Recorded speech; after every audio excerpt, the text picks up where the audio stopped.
r/ask Reddit. Doctors, nurses, and EMTs of Reddit. What is your best how the duck are you not dead moment?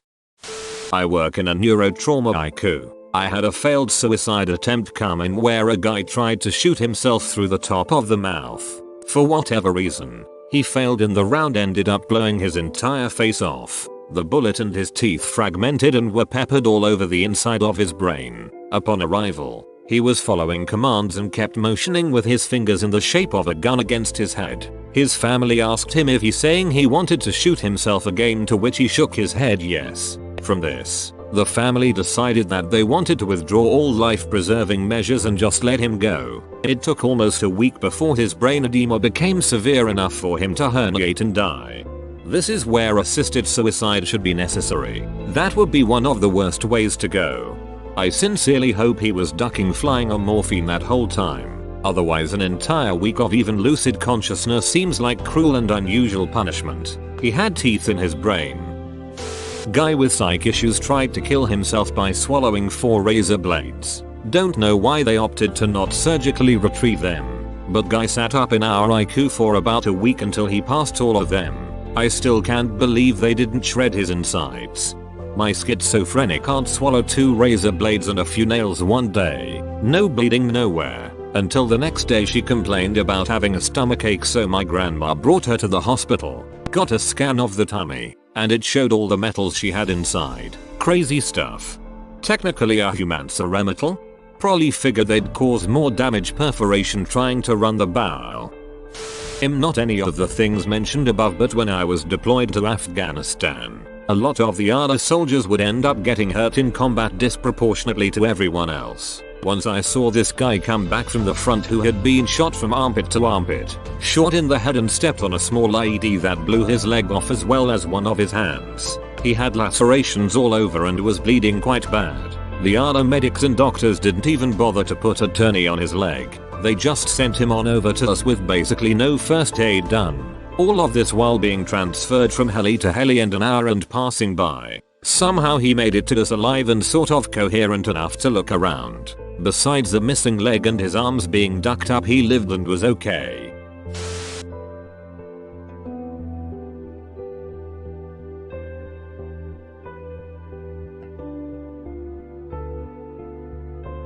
I saw a nurse that completed that did pretty much the same thing. Although her noose didn't break and she was able to take drugs from her job that would have done the job all on their own. Medical professionals don't play around when they go for suicide. We had a lady give herself a massive potassium bolus in a bathroom at a facility near me. Gone before they ever found her.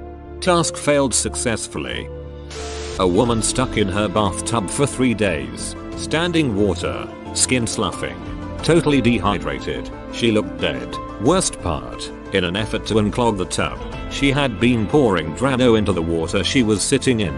She was also huge, so getting her out of there was a ducking mess. Once we finally did, she told the medic she was fine and didn't want to go to the hospital.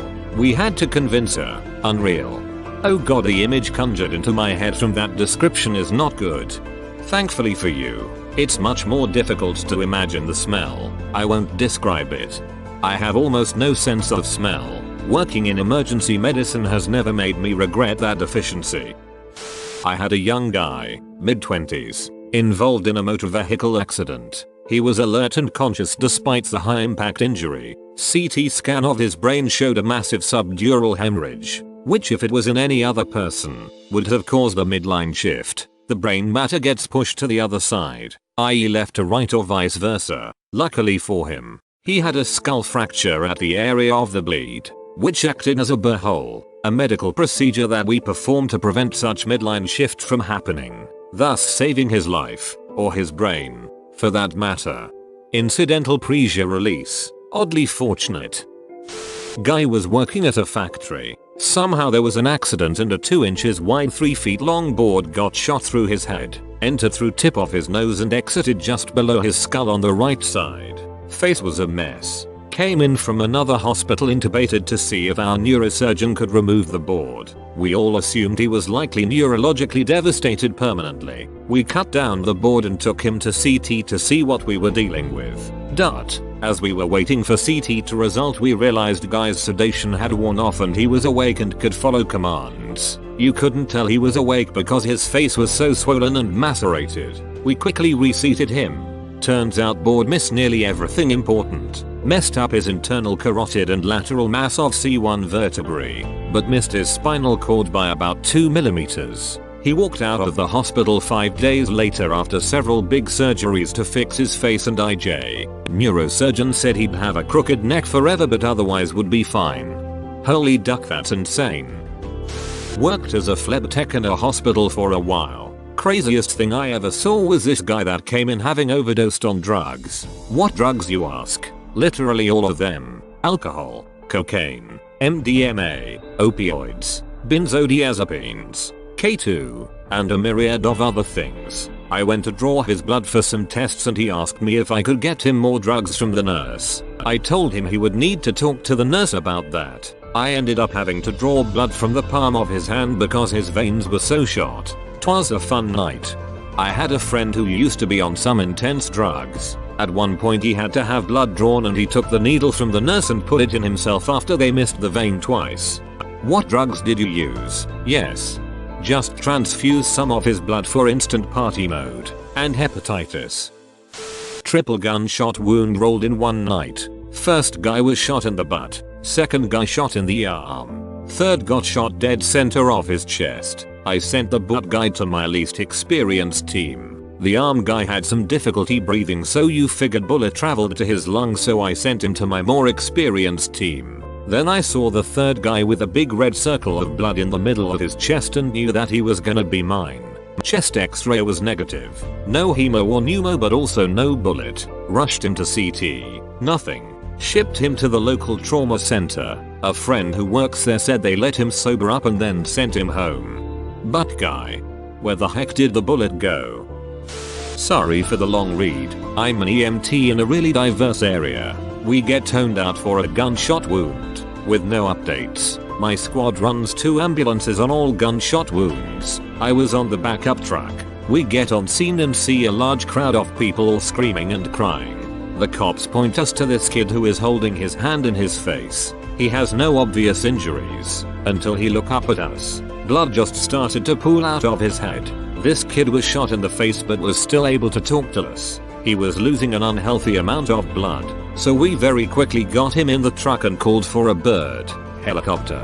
As we are loading him in the back, he asked us, "Why am I alive?" Those words stick with me. No one had an answer for him. We quickly start bandaging the wound. It's a small hole right above his eye. We can't find an exit wound and suspect the bullet is still inside of his head. He is bleeding so much that any piece of gauze is immediately soaked. We get a trauma dressing on the wound and it's barely working. Medics arrive and start with their ives and fluids. The helicopter finally arrived and we were able to ship him to a good hospital. We later find out that the kid was shooting a rap video of his friend on his phone when the gun went off. The bullet traveled through the phone, struck him above the eye and started to bounce around in his head. The bullet exited below the kid's eye. We didn't see that hole from the amount of blood. When we packed the trauma dressing, it applied pressure to both wounds. The kid is expecting to make a full recover, but will most likely never see out of that eye again. I think about that kid a lot. I hope he is doing better now. And this is why we don't use loaded guns in our videos. Right, kids? Nobody watching the video can tell that it's unloaded. I promise. My mother stabilized the neck of a drunk teenager that fell 40 feet out of a tree. He landed on a rock face up and split his skull in half. I met him years after this incident and had to get a metal plate on his skull. My mother described holding his neck and said she had to hold back vomiting because of how the back of his head was mush. Her gloved hands basically were holding a pile of shattered brain, bone, and skin, yet he was alive. She met him and said she was happy she could help, but told me later she was sad he turned out a moron. Still fully functioning but a barfly. Edit. 1k upvotes. Thank you folks. Was it obviously from the accident or was he just a dumbass in general? Perhaps this is answered by the fact that he was drunk and 40 feet up a tree to start with. People do dumb things, but sometimes they learn and grow. As a teenager, my brother did many things a lot dumber than this. Now he works for NASA. Their floors have never been cleaner. They had us in the first half. Not gonna lie. Not one of the above, but in my line of work I met someone who had attempted suicide 7 times that could have reasonably led to her death. I was amazed that she had been saved so many times. Sad she kept attempting it all those times though. Extremely sad. I don't think those were the only 7 times. I mistyped when I posted last night. I should have said she inspired me to get into my line of work. I knew her in high school and found out when I was in college that she had died. A scribe here. We had a young guy come in with his girlfriend complaining of feeling slightly short of breath. He seemed pretty low acuity, so he ended up on a wall bed. I was pretty busy that night so he sat for a while. All of a sudden the nurse runs up to me and the doc and says this guy has a tension pneumothorax, collapsed lung. We check his vitals and they're all surprisingly normal. Pulse ox was 95 plus. HR was sub 100. Meanwhile this guy is literally just snapping selfies with his girlfriend. We did an XR later on, and boy he had a seriously collapsed lung, but was somehow just chillin' like nothing was wrong. I was a nurse at my county's prison. The area was having drug busts every 2 or 3 days it seemed. We get a batch of 10 in and everyone cleared perfectly except for this one woman. She was nodding in and out of consciousness and slurred her words. So I get one of the COs to obtain a urine sample to do a spot drug test. Sure enough the whole test lit up. So she's placed in detox for a few days and then we would retest her. A few days pass and she's not getting any better. In fact she got a lot worse. So we drug test her again and the test came back positive for everything from THC to benzodiazepines. I have the CO search her thoroughly in case we missed something and sure enough this lady had 2 extra large condoms stuffed up her jail purse and they both were torn open and her vaginal canal was absorbing all those drugs. We counted a total of 200 pills she was carrying. By all rights this girl should have been dead but she recovered after that. Shotgun to the balls via wife who found her husband was cheating. Edit. Here's the story. I'm an EMT and we got a house call for a guy screaming bloody murder. When we arrived we saw the wife open the door. Calmly. Looked like she was in shock with wide eyes and stiff movements. Led us to the bathroom where we find her husband crying. Bent over and wobbly. Holding one of his balls in his hand half torn in the other practically a bloody strand. Crying as you see shots on his inner thigh and his balls so frail if he let go they would just rip off. We turn around to see the wife holding a shotgun. Calmly, in shock, on the bed, saying in a calm voice over and over again I did it, I did it, I did it over and over again. The police officers with us brought their guns out and detailed the woman. The whole bathroom was such a mess and this all happened in the span of a few minutes. I want to hear more about this one. Former EMT, Canada. Guy crashed his motocross bike on course. Either an aneurysm caused the crash, or the crash caused the aneurysm. Either way his brain was so swollen it was pushing out the base of his skull. His body was posturing, punctured lung, etc. We booked it to the nearest and fully expected he'd passed away. Unexpectedly saw him approximately 6 months later in rehab in the same hospital. He was in pretty much a vegetative state but alive. I found out later he eventually passed away in a palliative care facility but he got 1.5 years to say goodbye to his kids and wife. Was he wearing a helmet? Yep. All protective gear required while on course. Damn. That must have been some accident for him to be wearing everything proper and still get so jacked up. If he hadn't been he definitely wouldn't have gotten the chance to say goodbye. Being in a vegetative state you aren't saying much to anyone. You are existing until your body gives out. Poor man and poor family having to go through that. Going back a decade or 2.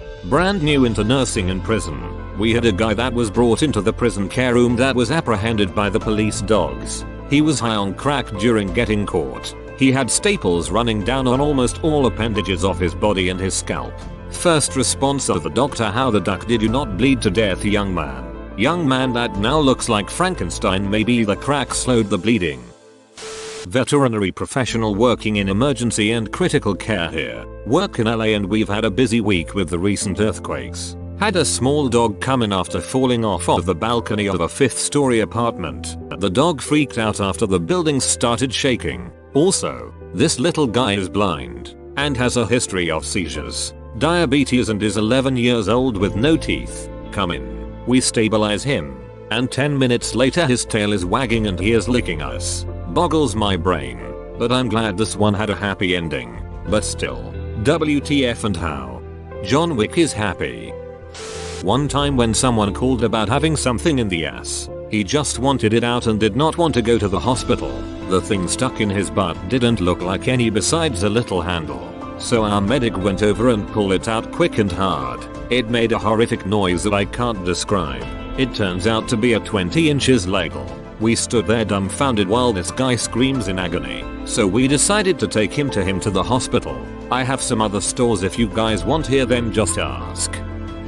Point blank suicide attempt with pistol to the temple. Patient lived but had bilateral enucleation. In other words, his eyeballs are gone and has memory span of about 10 minutes, alongside the mind of a child. And interestingly he often gets hypothermic down to 94-95 or spikes a fever for no reason beyond he must have hit the part of his brain that controls temperature regulation. Saw him a long time ago, years after his attempt. Pleasant guy who lived in a group home and came in for various complications. Crazy looking CT of his head and obviously malformed skull face. Very few people would ever live through that. It's weird to think about, but maybe he's happier now. I imagine having the mind of a child and not being able to remember any past trauma could be better than being so depressed he attempted suicide. Thank you for watching and please subscribe, or IRATCHAD will find you and make you lift with me, bro.